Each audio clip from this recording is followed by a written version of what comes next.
Olá pessoal, meu nome é Bruno Gonçalves e nós vamos fazer a primeira aula de hoje, efetivamente sobre a cronobiologia dos primeiros meses, dentro do curso Baby Chrono. Para a gente entender melhor como que funciona a evolução dos ritmos biológicos dos bebês, né, nos primeiros meses, a gente precisa entender como funciona todo o sistema de temporização circadiana, que é aquele sistema que gera os ritmos biológicos, como a gente falou nas aulas anteriores. Então, o principal sistema que a gente tem, o principal componente desse sistema é o componente da entrada, que é por onde vão entrar as informações externas para modificar o comportamento desse sistema que gera esses ritmos biológicos. Como entrada, a gente tem principalmente a entrada do ciclo claro-escuro, então que é uma entrada do tipo luminosa que chega até os fotopigmentos. Uma outra entrada muito importante é a entrada da alimentação, que também ajuda, que altera o funcionamento desse sistema de temporização circadiana. Então aqui a gente representou um oscilador do lado de fora, né, onde essas entradas modificam essa oscilação. Aqui a gente pode pensar, por exemplo, os osciladores no olho. A gente sabe que tem osciladores ali, né, naquelas células que respondem ao claro e escuro. A gente pode pensar em osciladores no sistema digestivo e que leva informação e recebe de um outro componente do sistema de temporização circadiana. Que outro componente é esse? É o oscilador. Algumas pessoas gostam de chamar esse oscilador de relógio biológico. A grande diferença é que um relógio é um sistema fixo, onde ele sempre, para dar uma volta completa, leva 24 horas. Já o oscilador depende do que tem de entrada dele. Se a entrada for tudo constante, e o tempo para dar um ciclo completo já não é mais 24 horas, pode ser 24 horas e meia, 23 horas,9, isso vai depender de cada indivíduo. E só vai funcionar em alguns casos, igual um relógio de 24 horas, se tiver uma entrada que oscila em 24 horas, como por exemplo o claro e escuro ao qual somos submetidos diariamente. Então a gente tem aqui um oscilador que é composto por vários osciladores. Então a gente tem uma rede de osciladores. Que no caso que a gente vai apresentar agora, dos bebês, essa rede de osciladores ela começa pouco acoplada devido a uma baixa maturação do sistema. Então você tem osciladores que são acoplados com alguns poucos próximos deles, osciladores que estão isolados e dupla de osciladores que estão isolados do restante. O terceiro e último componente desse sistema de temporização circadiana é o sistema de saída. Que saídas são essas? São as saídas dos ritmos, que pode ser a saída do ritmo de temperatura, do ritmo de atividade e repouso, né? E pode, essa saída, ela geralmente está relacionada também com a interação com as outras pessoas. Então aqui essa interação social, ela funciona como saída, mas também como entrada, já que as pessoas, o meio onde esse bebê vive, vai também alterar o funcionamento do sistema de temporização circadiana. Então, resumindo, o sistema de temporização circadiana é composto por uma entrada, né, pelo conjunto de osciladores e pela saída, que é a saída desses osciladores. À medida que esse sistema vai amadurecendo, os osciladores vão ficando mais conectados e a saída tende a ser mais robusta, onde todos os osciladores vão dar uma resposta junta. O que significa isso? Vamos voltar no slide anterior para mostrar isso melhor. Então, nos primeiros meses de vida, primeiros dias, você tem os osciladores pouco acoplados. Então, essa saída vai ser a seguinte: uma hora esses 3 osciladores dizem, olha, está na hora de dormir. Passa um tempinho e esse aqui diz, está na hora de dormir, mas ele é muito fraco. Então, a criança continua acordada. Mas, à medida que ela está acordada, esses 2 osciladores podem dizer, dorme. Mas ao mesmo tempo esses 3 que estão desacoplados diz acorda. Então fica nesse ritmo que a gente chama de ultradiano, onde o bebê dorme por 3 horas, acorda, fica por 3 horas acordado e fica nesse ritmo todo fragmentado, sem um período grande de vigília alternado com um período grande de sono. Já nessa situação, onde o sistema já está bem amadurecido, os osciladores estão bem acoplados, todos dizem junto, dorme ou acorda. E aí começa a ter um ritmo mais consolidado, né? Grandes períodos de vigília e grande período de sono. Então aqui é só para a gente analisar. Aqui está o início, né, da vida, assim que esse bebê sai para ter o contato com o meio externo, até dentro, né, durante a gestação também tem essa maturação desses osciladores. E à medida que vai amadurecendo, o ritmo vai ficando mais robusto devido a um maior acoplamento entre os osciladores. E esse acoplamento ele é neuronal, né? Ele é humoral, então ele tem tanto de conexões entre regiões do cérebro quanto também uma comunicação de hormônio, de outros fatores químicos, né? Então, vamos lá, ó. A gente tem aqui o que é bem importante. Essas entradas, entender bem essas entradas do sistema de temporização circadiana é muito importante, porque alterando essas entradas que você pode alterar o oscilador central, né, esse conjunto de osciladores, e ter uma melhor resposta do ritmo de atividade, repouso e outros ritmos do bebê. Então, as principais entradas são claro e escuro, a alimentação e o jejum, no caso, né, e a interação com outras pessoas que já estão com o sistema mais amadurecido e já estão sincronizados também ao claro e escuro. Então aí a gente tem grandes pistas temporais de 24 horas. Por que é importante a gente entender o desenvolvimento dessas oscilações biológicas, desses ritmos biológicos? Primeiro, porque esse desenvolvimento tem uma evolução natural, que é você sai de um sistema bem fragmentado, com pouca maturação, para um sistema bem mais robusto. É lógico que no meio desses dois extremos você tem situações onde o bebê tem um sono mais fragmentado, acorda muito à noite, dorme muito durante o dia, mesmo quando está consolidado, né? Isso acontece porque todo o organismo está desenvolvendo e tem hora que, como por exemplo, quando a criança está num pico de desenvolvimento, onde ela está gastando energia para crescer, ou adquirindo novas habilidades, como falar, ficar em pé, ficar sentado. Então essas novas habilidades geram uma demanda no organismo que pode alterar momentaneamente esse desenvolvimento do ritmo. Ou seja, a criança já está com uma soneca só durante o dia, dorme bem durante a noite, mas num período de salto de desenvolvimento, onde ela vai ter aprender uma nova habilidade, como por exemplo falar, ele começa a acordar muito durante a noite, ou dormir muito durante o dia. Aquelas sonecas ficam mais bagunçadas. Então você tem evolução natural e alguns pontos em que ocorre uma variação, mas não uma regressão, né? Então é importante entender esse desenvolvimento, porque você tem uma evolução natural, que é bom entendê-la.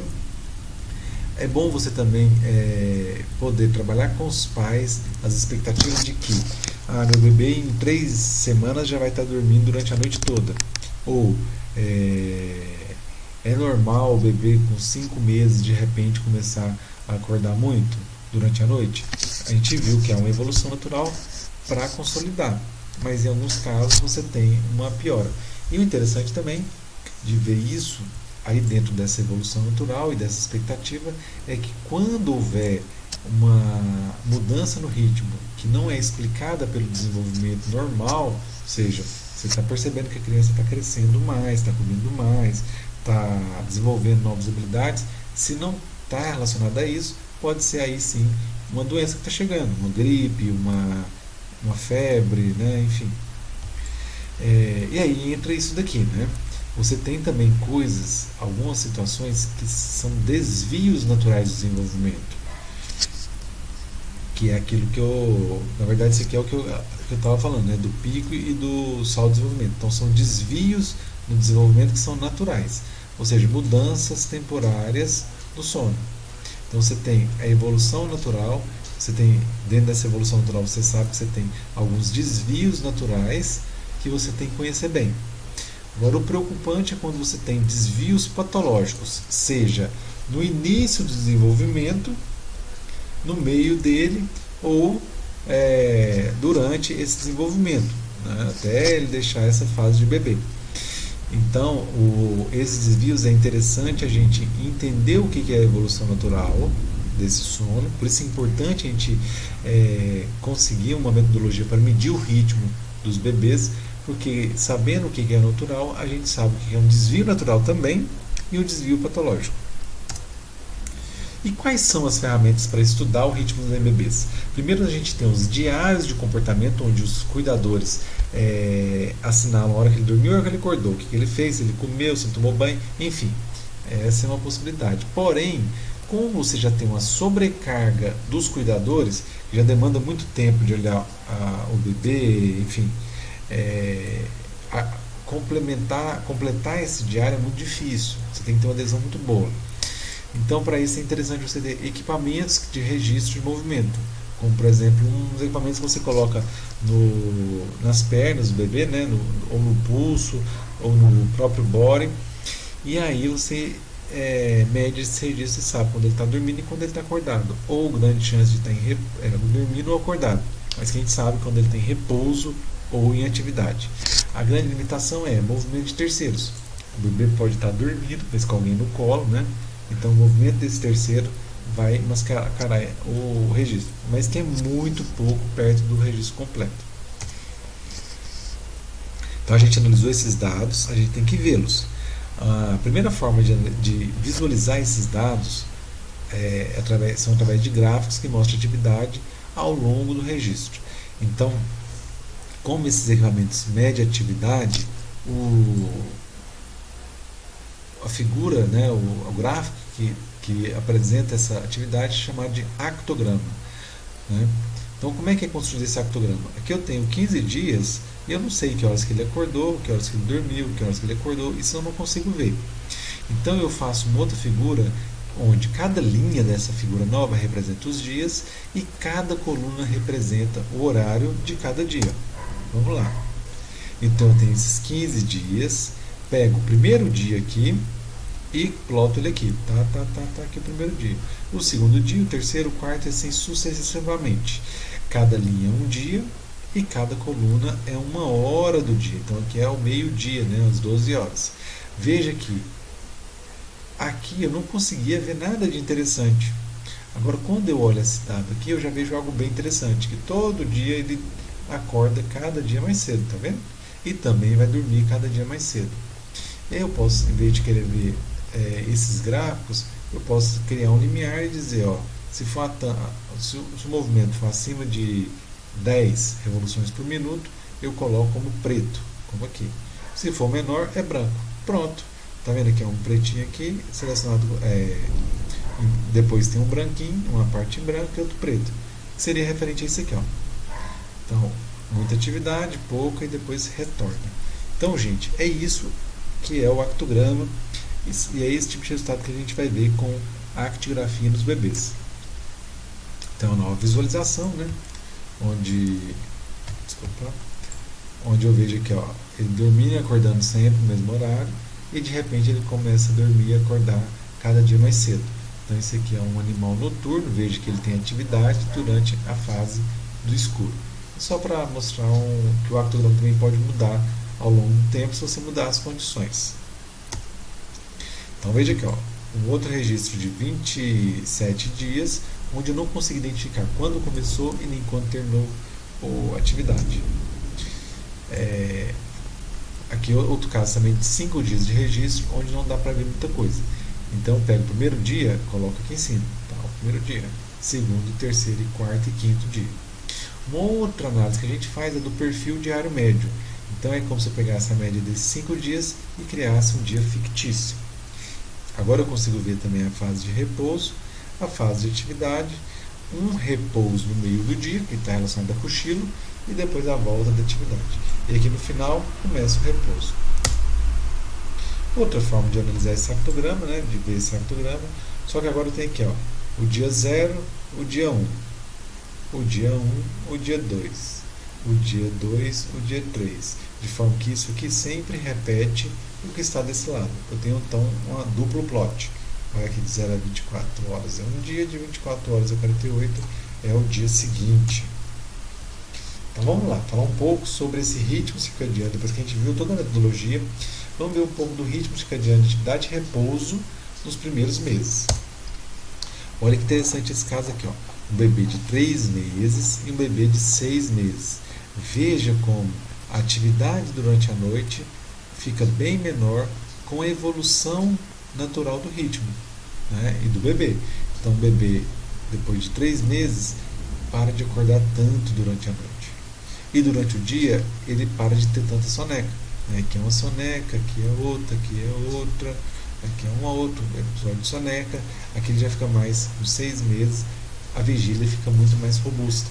Né? Outro caso interessante é a evolução do ritmo do bebê ao longo dessas semanas. Então aqui é um octograma que mostra essa evolução ao longo do tempo. Né? E o que é interessante? No início ele tem um período de 12 horas, que é que a gente chama de ultradiano, que ele dorme, acorda, dorme. Tudo isso se repetindo a cada 12 horas. Né? E depois, com o tempo, mais ou menos na 7ª semana, ele já tem um ritmo bem consolidado de 24 horas e vai se consolidando ao longo do tempo. Veja que a mãe está sempre no ritmo de 24 horas. E essa mãe ajuda esse bebê a sincronizar. Por isso que a gente falou lá da entrada social dentro do sistema de temporização circadiana. Aqui é outro caso onde o bebê começa com um ritmo de 4,2 horas, ou seja, ele dorme 2 horas, acorda 2 horas, dorme 2 horas, acorda 2 horas. E aí, a partir da 7ª semana também, ele começa a ter uma consolidação do ritmo de 24 horas. Veja que aqui no próximo da 15ª semana, o repouso dele tem pouca atividade comparado com os primeiros dias de vida. Tá vendo?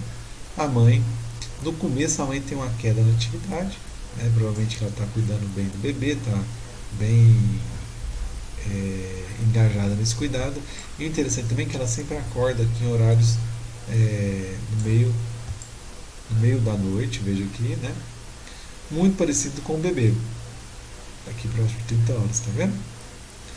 Então isso aí já mostra também uma sincronização na hora de acordar. A mãe acorda, aliás, o bebê acorda e acorda a mãe. Esse é um resultado bem interessante que mostrou a evolução da sincronização entre mãe e filho, e entre pai e filho, e entre mãe e pai. Olha que interessante aqui. Nas primeiras semanas de vida, lógico, a mãe e o filho têm uma sincronização maior do que do pai com o filho. Isso na escala de 2 vezes maior. O interessante é que a correlação do pai com a mãe aumenta após o nascimento. Ou seja, o pai e a mãe ficam mais próximos depois que o bebê nasce. Esse outro artigo mostra algo bem interessante, que é como o tempo total de sono ele tende a reduzir com a evolução do bebê, né? Com essa consolidação do ritmo, ele tende a dormir menos. Isso para indivíduos saudáveis e que nasceram antes do termo, né? E o sono noturno, ao contrário, tende a aumentar, né? Ele tem aqui, vamos ver aqui indivíduos saudáveis. Ele começa baixo e à medida que vai consolidando o ritmo, o sono noturno vai aumentando. E o sono diurno vai reduzindo. Então, o ritmo vai ficando mais consolidado, de vigília durante o dia e sono durante a noite. Isso aqui é o maior período de sono naquele mês. Então, esse maior período de sono, ele começa baixo, ou seja, aqui, o bebê dorme no máximo 3 horas. Né? Desculpa aqui, né? Máximo 3 horas.